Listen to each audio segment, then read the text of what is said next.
Whew. Look at all the people. Oh my goodness gracious. Well, welcome to Filling Your Cup webinar series. This is going to be a 3-day series. Yeah, hey, thank you, Tara. I'm so honored that all of you guys have decided to spend the next hour of your day with me on this very, very important topic. This is a little bit of a new format for me to do it in this webinar version where I don't see anybody. I just see me and I see all of you guys' names. So if I sound a little bit stilted, it'll go away. Don't worry about it. But yeah, look at this. Hello, everyone. Welcome. Super excited. Hello, London calling. I love that. Yeah, please pop in a note and let me know where you're visiting us from this morning. This is really fantastic to see so many folks at least intrigued about the topic of hand that I'm going to be presenting over the next few days. Oh, we've got Kansas City, Cincinnati, Ohio. Oh, California, bet it's nice there. We're waiting for some snow to fall. So DC, Ottawa, New Hampshire, whoop, whoop. Grafton, Mass. There you go, girl. Oh, we got a Bostonian here. So sweet, so excited. Oh, from England, Bournemouth, from India. Oh, my heavens to Betsy. This is amazing. Houston, Texas, New Orleans. Oh, yay, Una from Stirling, Scotland. That's so fantastic. Richmond, Virginia. Oh, Yukiko, thank you so very much for coming from Osaka, Japan. Yukiko is one of our students in the Trauma Informed Professional Program. I'm so honored. Hey, Kathy Howard, how are you? All the way from Medway. Oh, Sarah, JP, yes. Allison from New Zealand. Holy macaroni, I am completely blown away. Thank you all. Oh my goodness, Janine, hi. From Iowa, Rachel Evans, Allison. Oh my goodness gracious! I have to close the chat box. I'm getting super distracted. Well, let me just kind of open up this webinar series with a little bit of backstory. What prompted me to pull this together? You guys keep on saying hi to each other and sharing your welcomes and your greetings while I just chat for a minute. Many of you may be familiar with this journey that I've been on with regards to trauma-informed care, and this new direction that my journey has taken me in creating a certificate program now for trauma-informed professionals. And in the journey of developing the content for the program and really going through the experience myself, it really became apparent that the real key for us to bring the best version of ourselves to the work that we do is really by filling our cup, right? By really understanding and restoring our sense of purpose, renewing our sense of self, and resetting our vision for what is possible in the work that we do in service to others. And those others, it's not just the babies and families in the NICU.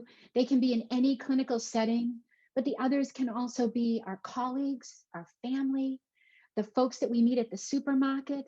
I mean, this journey that I've been on has really highlighted how the paradigm of trauma-informed care transcends everything, because it's really about understanding our shared humanity, understanding how we really are all at the end of the day just connected. We're all trying to feel safe, to feel secure, and to feel connected with others and the work that we do. And so I really I'm honored that this concept resonated with you guys, and that you are interested in learning more about this project. So I'm gonna go ahead and just focus on our day one initiative, which is really looking at the restore piece of this triad, if you will, that I've created about restore, renew, reset. Today, I'm going to really look at the restoration piece. How do we do that in meaningful, measurable, but not just quantitatively measurable, but qualitatively measurable ways, right? And so I also just want to give you a little bit of a heads up. Um, I usually use slides, and I'm actually, pushing my envelope, and it's just going to be my mug here on the screen, talking with you, but also engaging you to do some reflecting. I hope you were all able to download the workbook, but if you were not, it's okay. If you've got a pen and a paper, it's going to work just as well. Okay, so bear with me as I just kind of like get myself organized.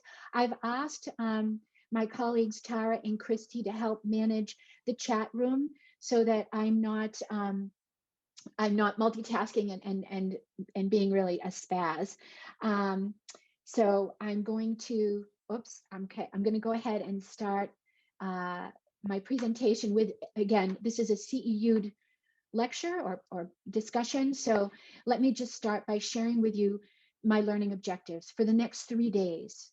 Upon completion of this series, I'm hoping that you will be able to discover what is holding you back from your highest expression of who you truly are. I'm hoping that you'll be able to discover the power of renewal and self-discovery. That'll be tomorrow. And I'm going to give you some tips and strategies that will help you jumpstart that experience. And then on day 3, I'm hoping that you'll be able to discover how you can begin this transformation, the transformation that I've learned on my journey in becoming a trauma-informed professional.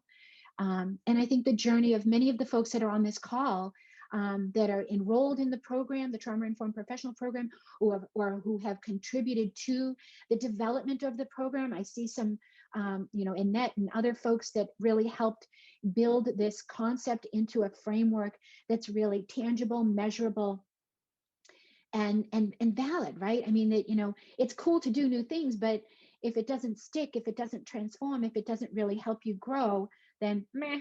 So that's what we're really all about today. So I'm going to invite you to open up your workbook or get out your piece of paper and your pen and start by just jotting down in the little bubbles, if you're working in the workbook, what's in your cup. What are all of the things that are in your cup right now? Go ahead and take a few minutes and jot that down. And I'm going to be just looking at all of these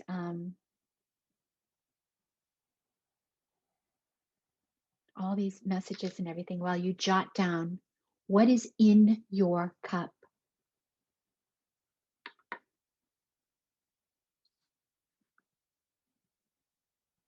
So good question. Roma asked, by in our cup, do you mean the tasks? Tasks are one piece of what's in your cup. So your cup is you, right? Your cup is your thoughts, your tasks, the things that how you see the world. It could be your memories. It's all the ways you think about yourself and the world, your ideas, routines, rituals. That's what I mean by in your cup. So what is in your to-do box is a piece of what's in your cup.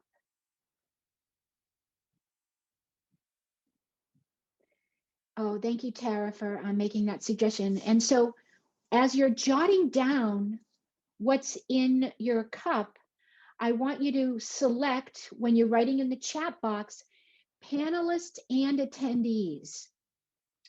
And that way, when you share your reflections or your insights or your comments, everyone, myself included, and all of your colleagues who are on this call will also be able to see, and we can share that way. So you can see that when you open the chat, that's an option. So I hope I answered your question, Roma, and to all of you folks that might have been having the same question. Yes, Liz, yes, being out of shape is in your cup. It's a perception of who you are, and that's in your cup. That's an excellent example. So it's those perceptions that you have about yourself with all of those other things that represent who you are, or at least who you think you are. Those are the things that are in your cup. So Liz, you kicked us off by, that's one thing that's in your cup, a perception that you're maybe out of shape. What other things are in your cups, guys? Go ahead and start popping them into the chat box.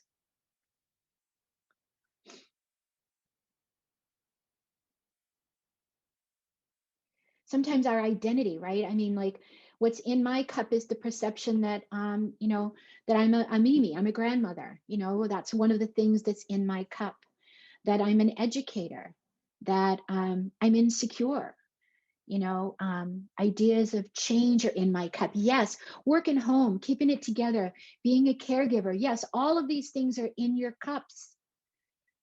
Um, Feeling insecure is in my cup. Helping others, going to school. So I'm a student and I'm a grad student. So that's a heavy cup, that's a weighty input. Work and school, my family, my job, family, kids, work, crafts, friends. Yes, all of it. Personal time for mental health. I'm impressed, Lori. Yes, I'm glad that that's in your cup. Yeah, Ginger, not being good enough, aging and wondering where I truly belong. That's in my cup too. So there's so many things, spirituality, the COVID nightmare. Exactly. All of these things are in your cup. This is beautiful. Thank you. Brilliant. Balancing job, marriage. Maureen, a creative ideas, right? An idea generator. That's in your cup. That's part of your identity and part of how you see yourself. There are other things that are in our cups that might not be so obvious to us, though. Right? Like, yeah, imposter syndrome, redefining myself after retirement, right? That sense of being maybe unsettled or confused, that's in our cup. You know, it's in our hearts, it's in our soul, it's a jumble of all of these different things that we experience in our day-to-day life, right? The losses that we've endured, the challenges that we've overcome are also in our cup. The knowledge that we've gained and that we're going to gain, all of these are in your cup. And so when you think about all of those things and you turn to page 5, answer this next question. What happens when you try and stuff more things into your cup? What happens? You can jot it down in your paper, and then I'm going to invite you to share it with the group. Your cup overflows. And is it pretty? Is it a pretty overflowing like a fountain or a waterfall? It might not be very pretty, right? You feel overwhelmed, you freeze, you feel frustrated, you can feel short fused. Exactly, Sheila. I know that feeling, like trying to change the mindset of others. When you're getting overwhelmed, it really it's like the world is now seeing your cup is overflowing. How does it feel? It feels scary. It feels frightening. You feel paralyzed. You need a bigger cup. That's a good comment. Numbed, flustered, panicky. Absolutely, Yukiko. The cup cracks. Oh, my heavens. Exactly. And so, with all of the stuff that's been going on in our world, right? In just our regular stuff. And then you throw a global pandemic on top of that, right? And all of the stuff that brings. No wonder our cups feel cracked. No wonder we feel paralyzed. We feel like we haven't done enough. We're not good enough when our cup is overflowing, because sometimes we're not aware that maybe everybody else in the room's cup is also overflowing. And what do? I can tell you what I do. And I'm a professional at this. My husband teases me. I just stuff it down more. Just push it really down far and try, just ignore it. Push it down, pretend that it's not there, and just keep taking on more, keep taking on more, keep taking on more. Yeah, we minimize the work that we do. We think that it's not good enough. And where do we get those ideas? Where do we get those ideas that it's not good enough? From ourselves. I mean, occasionally maybe somebody might be critical of you, but in truth, and I'm sure you can all relate to this, we're our worst judges. We are the hardest on ourselves. And it's because we have such high expectations for ourselves, right? We have such high aspirations and goals that we really don't realize that we are enough. We are wonderful. And it's not because of something else we do, it's because we are wonderful just by our nature, just by our essence. So I want to tell you this interesting little story that I came across in preparing for this. Um, that, when I talk about filling up your cup, and I do use this, I guess it's a euphemism, frequently, I'm really talking about restoring yourself, right? Filling your cup up with the things that bring you joy, that make you happy. But sometimes you can't add more to a cup that's already full. And that's actually a Zen proverb.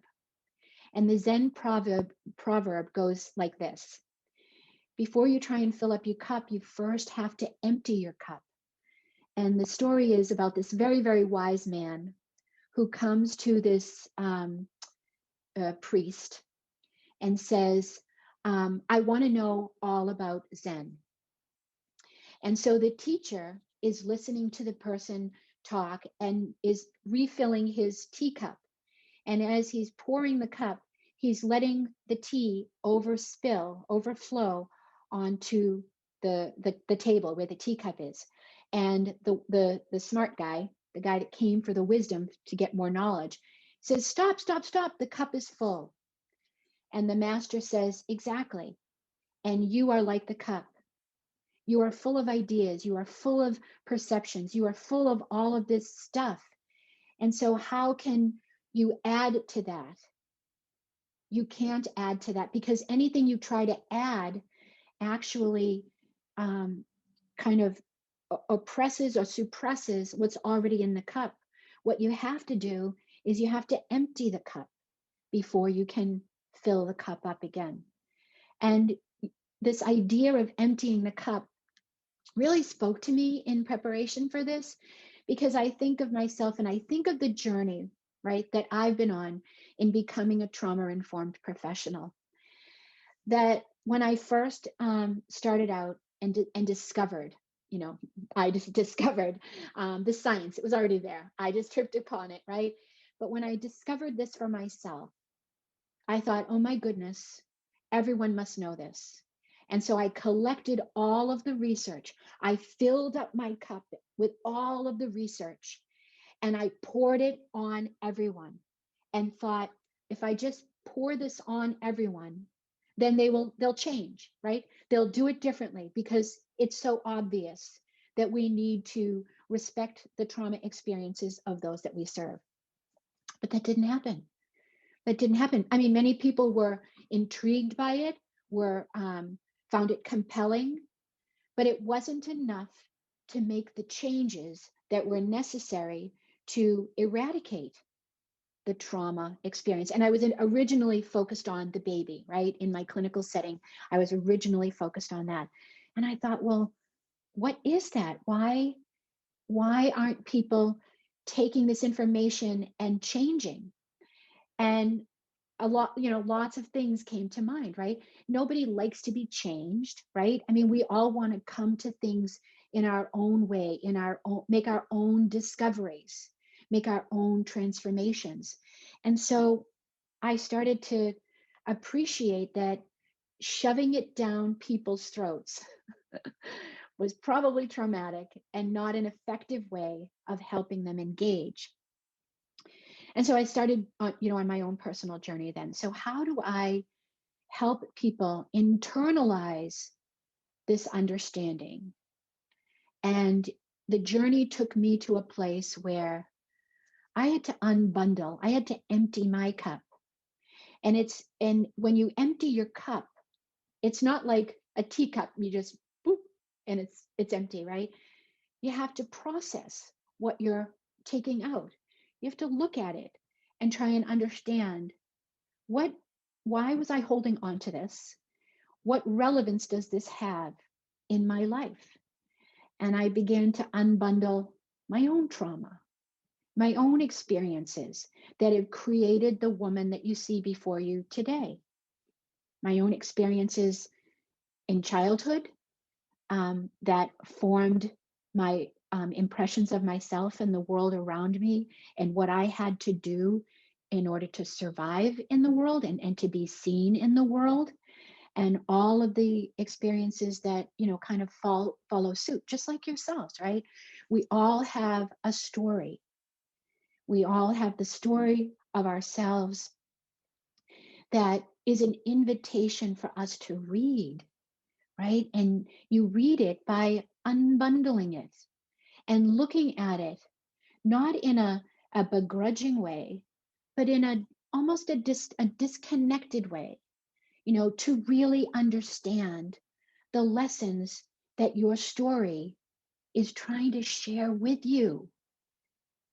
And so unbundling those stories really, is a way of discovering your true self, your true essence, your true purpose in life. So I'm going to have you do a little exercise with me, okay? And I can't see you, so if you don't play, it's all good. But I hope you're sitting comfortably. I'm standing up because I feel like I speak better when I stand, okay? But I want you to get yourself comfortable and close your eyes. Take some nice, deep, slow breaths. In through your nose, out through your mouth. And I want you to think about all of those things that you listed that were in your cup. And think of them as balloons. And I want you to feel what it feels like to maybe let some of those balloons go. Maybe some of the balloons you tie over in another spot, tie them on your chair. You have to hold on to that one, but you don't need it right now. But release some of those balloons that aren't serving you. And just breathe. And with your exhale, just let the balloon go. And breathe in, exhale, and let another balloon go.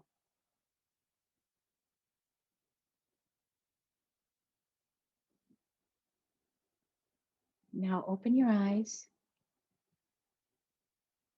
And I know that was a very brief activity, but what did you notice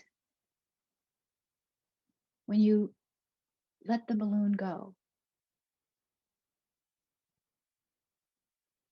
How did it feel to let some of those balloons go? Thank you. Yes, write it in the book. It became lighter, freeing. I can't let the balloons go, someone said. We can let the balloons go. It's hard though. Exactly. It is. It's hard. And it is scary because as maybe as weighted as these balloons, these thoughts feel to us, there's a sense of security, right? In knowing what you know. Michelle suggests maybe letting some of the air out. They're excellent, right? What a great idea. It's an acceptance of what I can't change. That's it. Then that balloon, you let it go. Letting go makes me feel anxious. I'm a control freak. Katie, I completely understand that. And what I'm hoping is that as we go through these 3 days, you may discover ways of helping letting things go, because that control, at the end of the day, we need to come to grips with the fact that the only thing we can control is our response to the world around us. And I'm saying this as a recovering control freak, right?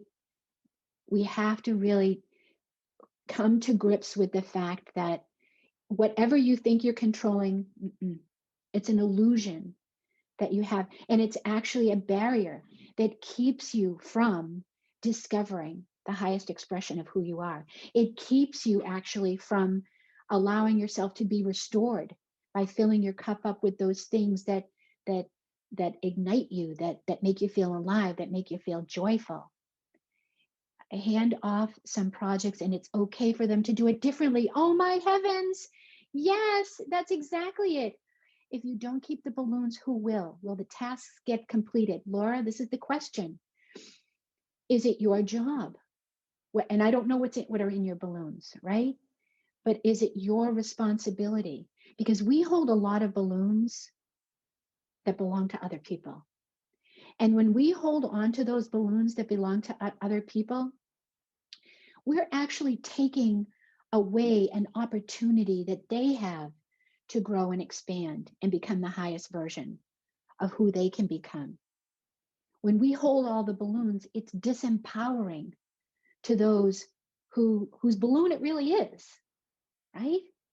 I may have to let the same balloons go for several days. I'm thinking I'll take them back at some point. And that's okay too, Ginger.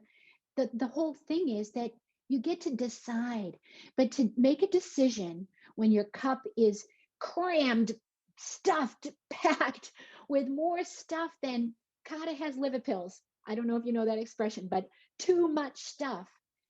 You can't see the forest through the trees.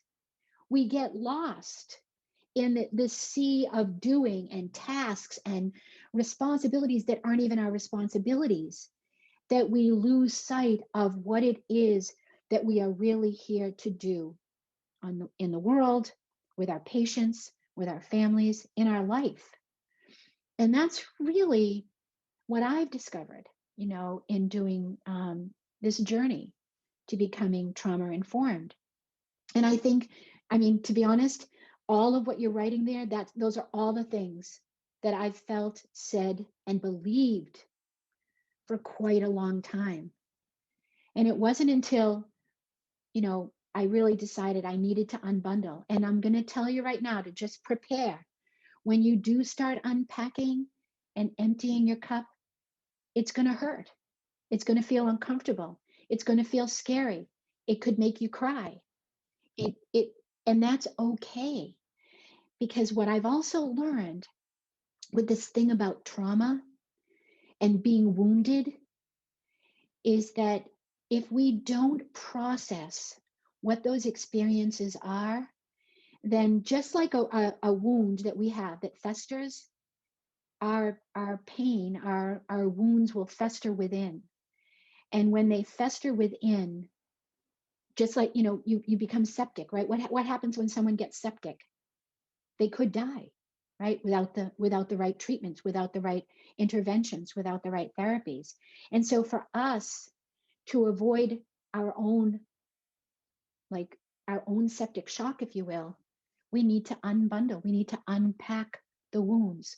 We need to look at them. We need to process the emotions, process the feelings. And in doing this, in processing it, I'm able to shift my perspective from one perspective, and it's a term called the walking wounded. I get to shift from that place to the wounded healer, where as I've processed my pain and my wounds and my perceptions, I become a higher expression of myself, because I truly know what it feels like to be you in that situation. Maybe it's not the exact details, but I know what it feels like to have lost someone who's very important to me. I know what it feels like to to feel abandoned, to not feel a sense of safety and security. So that's a part of my story that helps me engage with your story authentically, and helps me get even closer and closer to my real purpose, to what I'm here to do on the planet.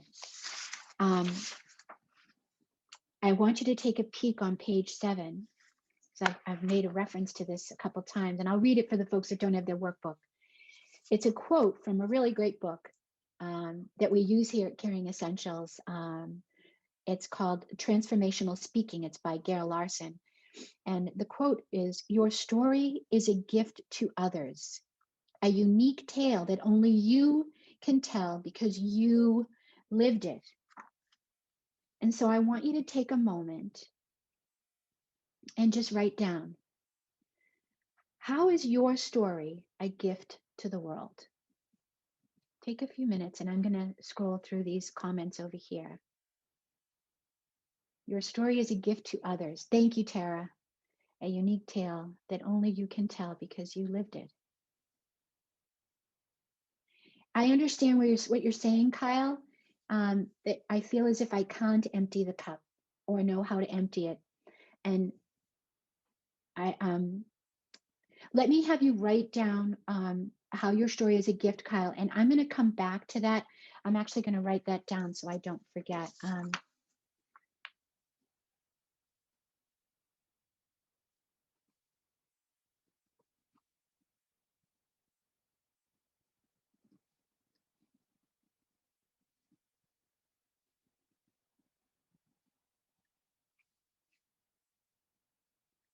All right, Kyle, I'm going to come back to you. Chantel, my story can help bring hope to others, right? I mean, and that's, you've dug deep, Chantel, to make that discovery, right? I mean, that to be able to say that my life can bring hope to another's is beautiful and powerful. I mean, super powerful. Una, in large organizations like hospitals, there may be items in my cup that are put there, right, by a line manager or employer and are my responsibility to ensure they are completed, so cannot be safely delegated. The more senior the role, the more that responsibility has to stay in the cup or worried about if not. I'm going to circle back to that one too, Una. Um, I know where you're coming from with that. I'm going to just make a note here, Una's comment. So, Sue's, my story is a gift in that age doesn't matter. We can still achieve lifelong goals and dreams. Amen, sister. Amen. Jacqueline, my story of me makes connections on how everything is connected and helps birth the new joy that is yet to come. That's right, Ginger. Yeah, Sue's awesome. My failures and imperfections let others know they do not have to be perfect. It is grace. Verbalizing my story allows others to safely begin to tell theirs. As a NICU educator, my knowledge and the support that I give to my staff helps me to feel important and valued.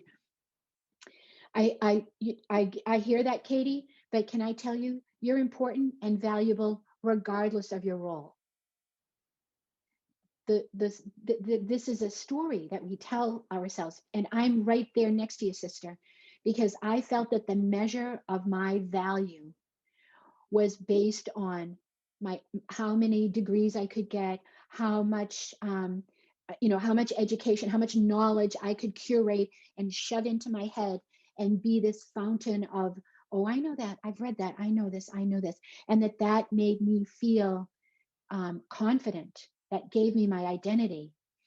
I'm scared to look at my life story, and that's okay too, Victoria, because everything is in its time.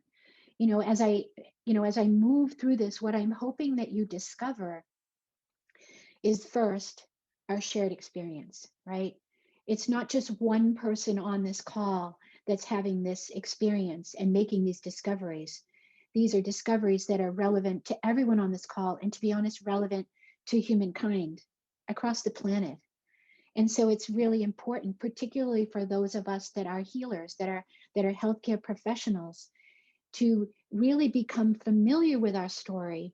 Helps us use that as part of it, our in our therapeutic toolkit, how we can bring our authentic self to the caring moment, to the work that we do. That's a big part of why this is important. But at the end of the day, the true measure of who we are is how aligned we are with our true nature, our true self, that we feel joy without needing anything else to make us feel joyful, that we know in our heart of hearts what our true value is. My story is a gift to the world. I try to explain to the younger staff how we did things past 35 years, and hopefully you will not make the same mistakes, or you will make changes to improve care much faster. Exactly, right? So we learn, through our experiences, how we can make things better, how we can influence the world. let me see what we have here. I believe our stories teach us that we all need grace. I've told my children to offer at least as much grace as they'd like to be offered to them. Exactly. And but in order to do that, right? In order to offer grace, to be graceful with and for others, we need to have a sense of grounding, right? A sense of strength, maybe strength, and maybe even courage to believe in that, because we work in environments, at least for the healthcare professionals, that are very high tech, very busy, very efficiency driven. um, a lot of places, it's like leave your hat on the door and come in and be ready to just hit the ground running in action mode, right, in doing mode, and not so much the being.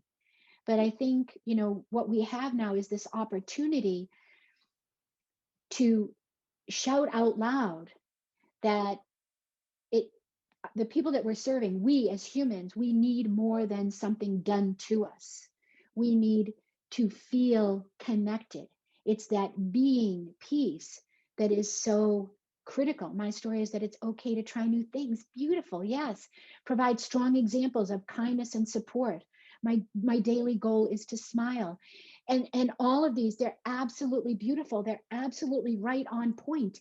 But in order to do that, right, there's intentionality that has to arise from that. Like we have to kind of move around all of this stuff, right, that's holding us down, to kind of like bring above and say, I'm here, I'm going to make you smile, I'm here, I'm going to make you feel seen, I'm going to make you feel comforted, I want to ease your suffering in a meaningful way. But we have to, right, we have to be present in order for that action to actually take hold, to actually be able to do that in a meaningful way. And so, you know leaning into those things that don't feel comfortable, that don't feel like I can do. So I'm going to come back to, was it Kyle's comment? I feel like I can't empty my cup or even know how to empty my cup.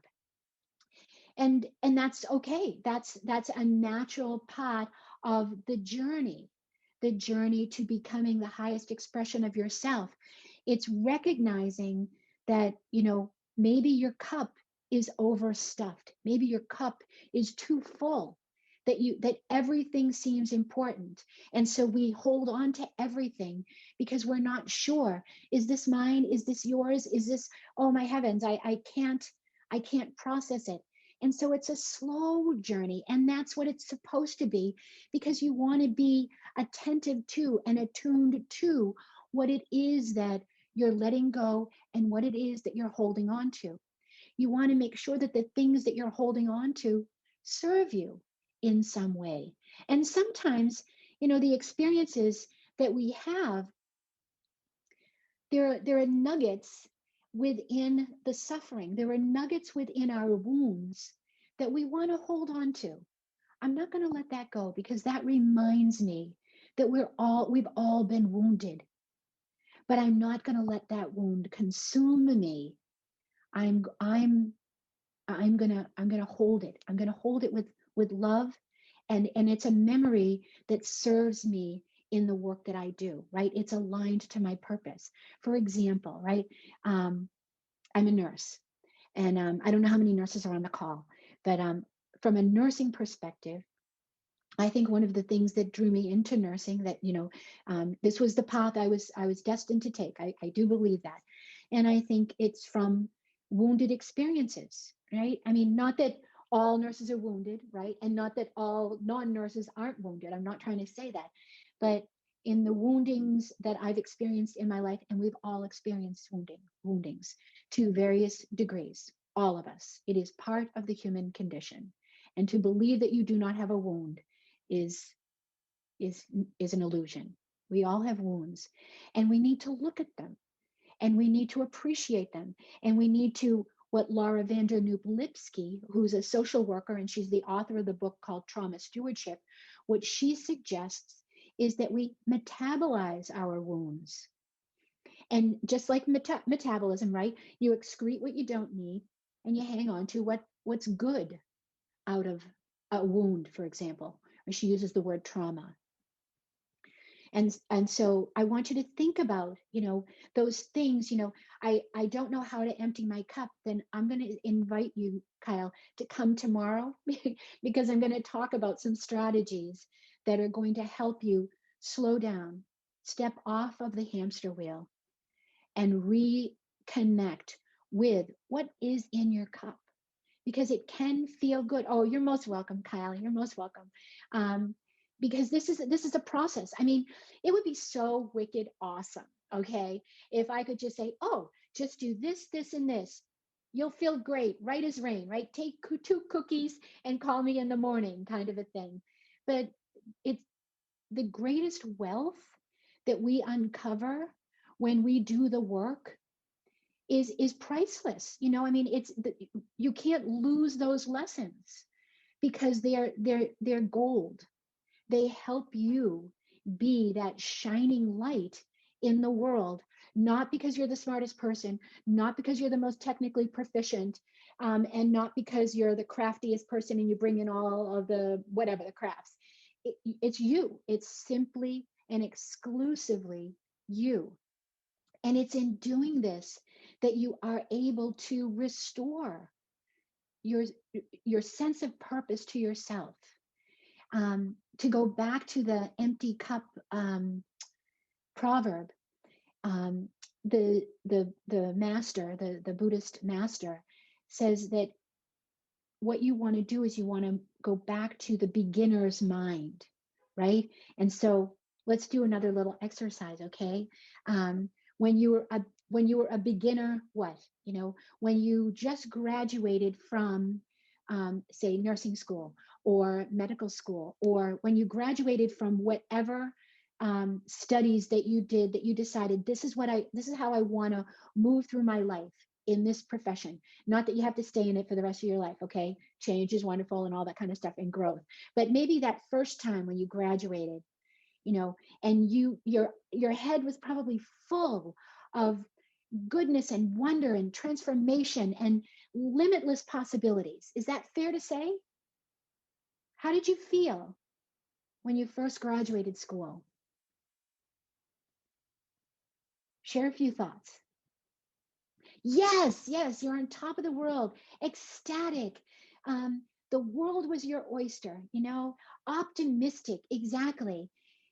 Like you could do anything. Yes, yes, yes, exactly, exactly. It was exciting. And that's what emptying your cup is really just about that, right? It's about reconnecting with that, the hopeful potential that you have wings and you can do it all. You're ready for a new chapter. That's what it is to empty your cup and then fill it, right, with the things that make you feel alive. And we'll talk more about this tomorrow.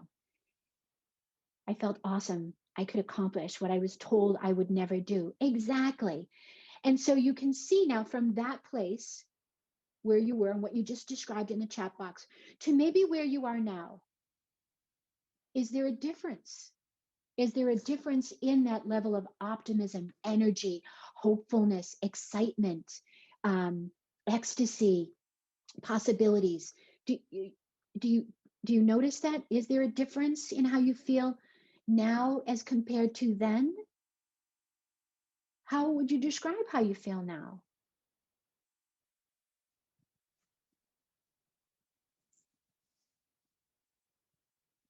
Right. Yes. Oh, my heavens, destroyed, disillusioned, more tasks and limits. Yes. Yes.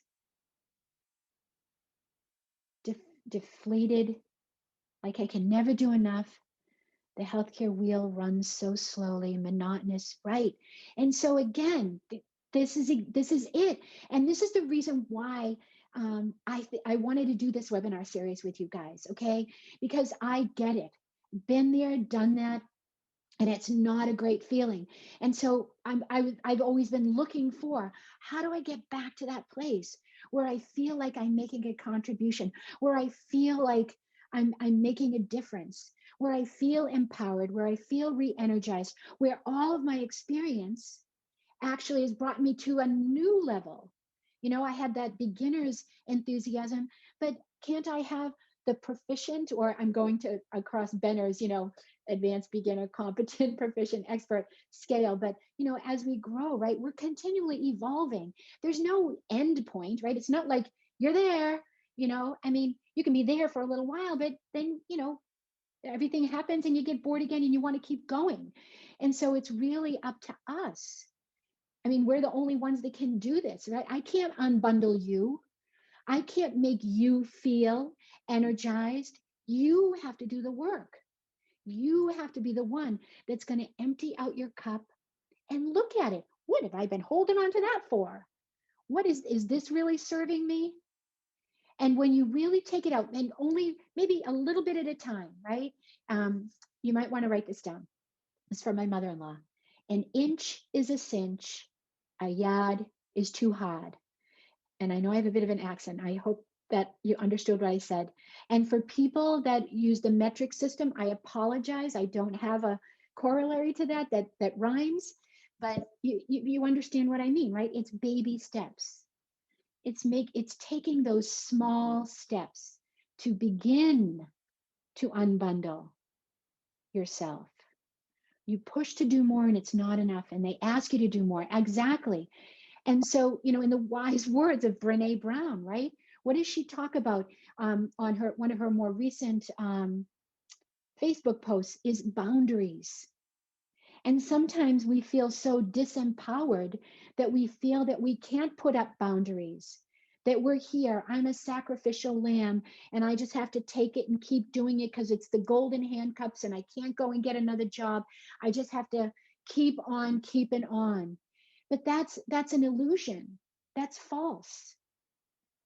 Self-protection mode. I understand that. You feel like you're always just in defense mode instead of, and certainly COVID has not helped. Although for others, look at this, COVID has allowed me to flourish, but has made me slow down as there are fewer available resources. And I understand that, Lori, because I've also felt like there's been, ups, positives and negatives with regard to this COVID experience, right? That it has forced many of us to slow down. And in the slowing down, it's an invitation. It's an invitation to begin to unbundle, to deconstruct our own story and the stories that we've been telling ourselves that aren't really serving us. And in releasing those, right, with the balloon, just letting it go away. My husband does this thing. I don't know who's he's reading now, but we go back and forth with our philosophical existential discussions. And he talks about the rocks, that he keeps picking up these rocks. They're not his rocks, but he keeps picking them up and toting them around. And that's kind of like the balloons, right? I mean, just put the rock down. It's not yours. And I know sometimes we feel so overwhelmingly responsible for everything, that when we do that, we actually take away another's opportunity to step up and step out of line and do something amazing. The rock is theirs, maybe. Once you empty your cup, you learn to protect it. That's right, Cami, and carefully examine what you will put back in it. You're recreating your cup, wisdom and experience. It helps you create a more custom cup you can then use to help others. Oh, are you kidding me? That's awesome. That is beautiful. I think, we so often think, Una had made a mention to this earlier, that when our higher ups, they're delegating all of this stuff to us, to do all of these things. Oh, Cami, they're delegating us to do all of these things. We feel that we have no option. And I know that it's, particularly in healthcare and probably other industries, that it's very hierarchically oriented. There's lots of gender disparity as well, that we may feel disempowered to really step up and speak out for ourselves. But that's, again, because our cup is either completely empty or it's so crammed full of stuff that doesn't belong to us that we don't have that direct connection to our true source, to our true wisdom, to our true power in saying, I understand that needs to be done, but I can't do that. Because that's what delegation is. Delegation isn't actually, I'm going to tell you to do this and you're just going to go do it. No, delegation is, I'm going to ask you if you can do this. You're going to say, I can do this, I can't do this. What is the caveat around doing it? That's a real delegation. And so we need to be able to step up into that. We need to be able to really put those boundaries around us. Because if not, then what did I say at the very beginning? We can be our own worst enemies. And most oftentimes, that's the case. I totally relate to the feeling of having to empty our own cup on demand. Yeah. Kitsuji is the Japanese art of putting broken pottery back together with gold. I do. I love that, Stacy. Embracing its flaws and imperfections makes it stronger and more beautiful. Exactly. And that's such a beautiful image to really appreciate, that many of us may feel cracked. Many of us may feel stuffed, overwhelmed, or completely empty, like literally completely empty. And we don't know what to pull back into our cup to restore our sense of self, our sense of purpose, our sense of power and authenticity. But if we take the time to really examine what is happening to me and not be so other and outward focused. And this is the story of my life. I am so great at stuffing stuff down and doing out for everybody that when I embarked on the journey to do the cup thing with myself, I was absolutely terrified. Yes, it's recorded. I'm absolutely terrified of what I would find. And if it hurt then, will it hurt more now? And so, you have to do this mindfully and be prepared, but know that this is what has to happen. The metabolism, the process has to happen in order to make the discovery that I am enough. I am aligned.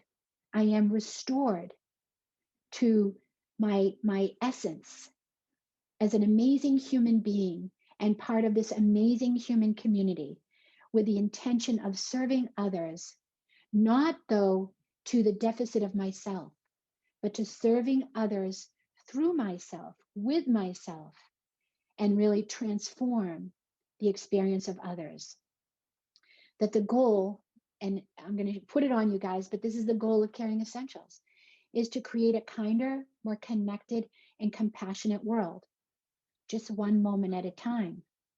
And I know I can do that through the therapeutic use of myself if I do the work, if I take the time to unbundle myself and rediscover who I truly am and how wicked awesome I really am, without anything else, without my alphabet soup, without pursuing alphabet soup, pursuing graduate studies are awesome, wonderful, absolute things that are just the icing on the cake. That you are beautiful, loving, wonderful human beings that bring a unique gift to the world through your story. Once you've read the story, right? Your story, you need to understand it, you need to unbundle it and rediscover what is that story saying about you, to you, and to the world. And that's really where this all begins.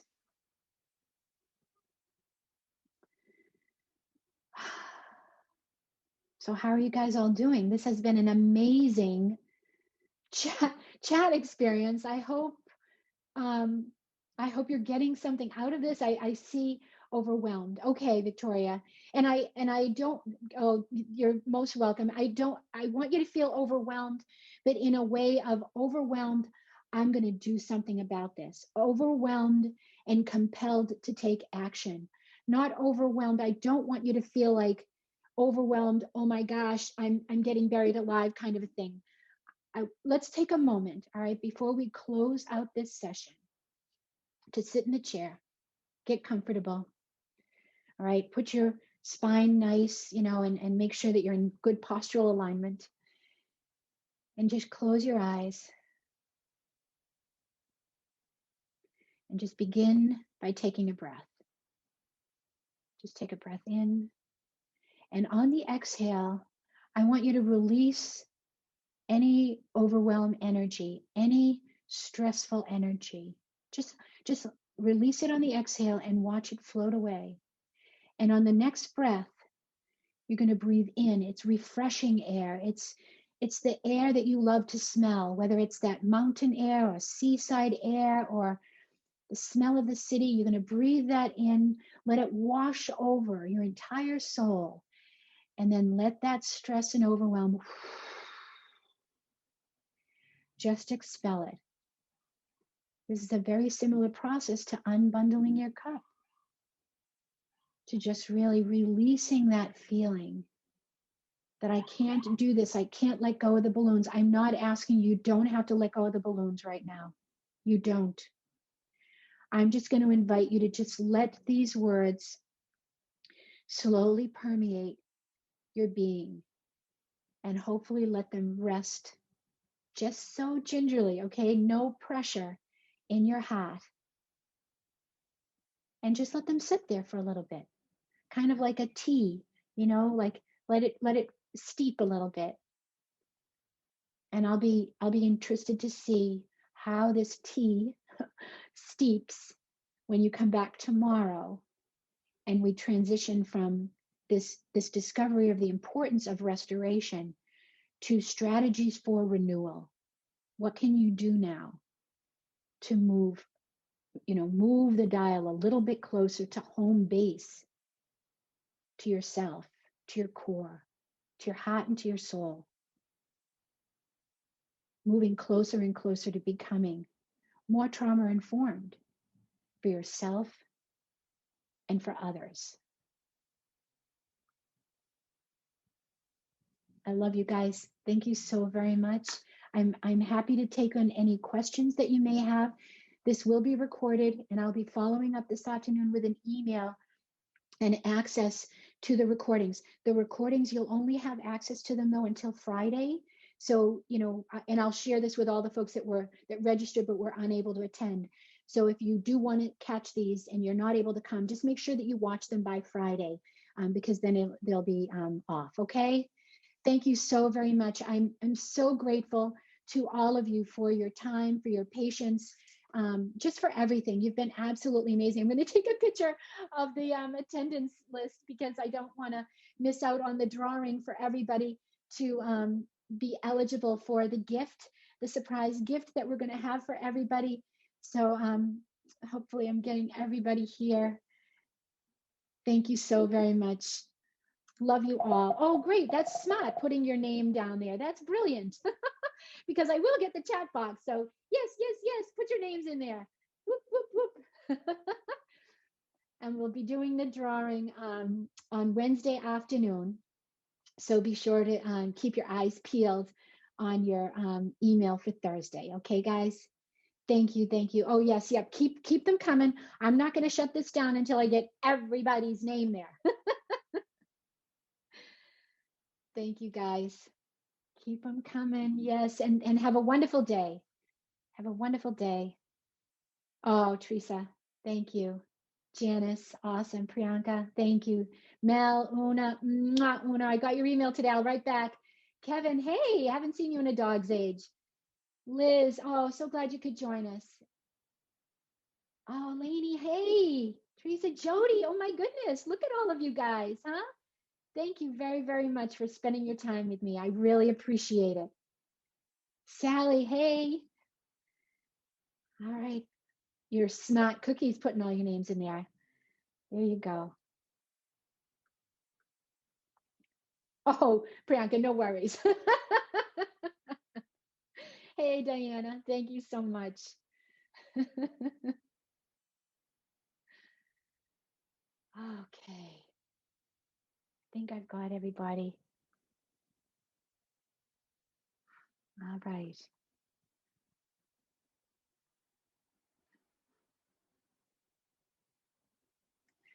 All right, I'm going to go ahead and shut down. Oh, I'm so glad, Sarah. I'm so glad you could join us.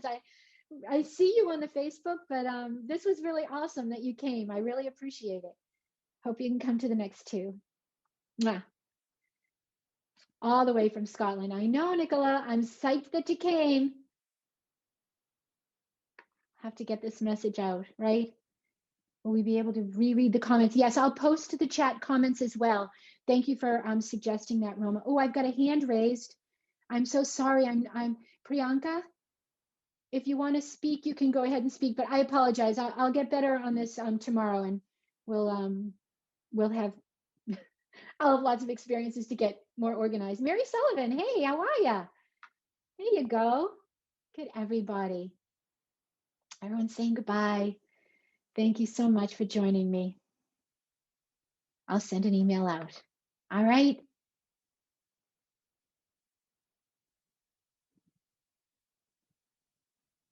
How can you read the chat info and still present? I don't know.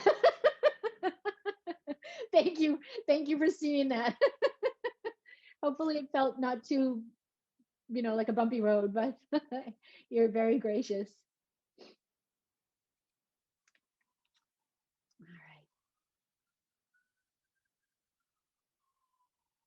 Oh, that says user. I wonder who this person is. User, who just wrote that note, can you tell me what your name is? Because on the list, it just has you as user. Maybe you put it up early, higher. I loved the type into the workbook feature. Glad you liked that, Tina. We've become kind of obsessed with workbooks here at Caring Essentials. We love them. But it really helps, if we can't be face to face, I think the workbook helps us feel more connected, right? That we really are, there's a reciprocity happening with the session. So yeah, I'm glad you like that. All right, guys. 11:02. I'm going to go ahead and shut down. Take it easy. Bye. Mwah.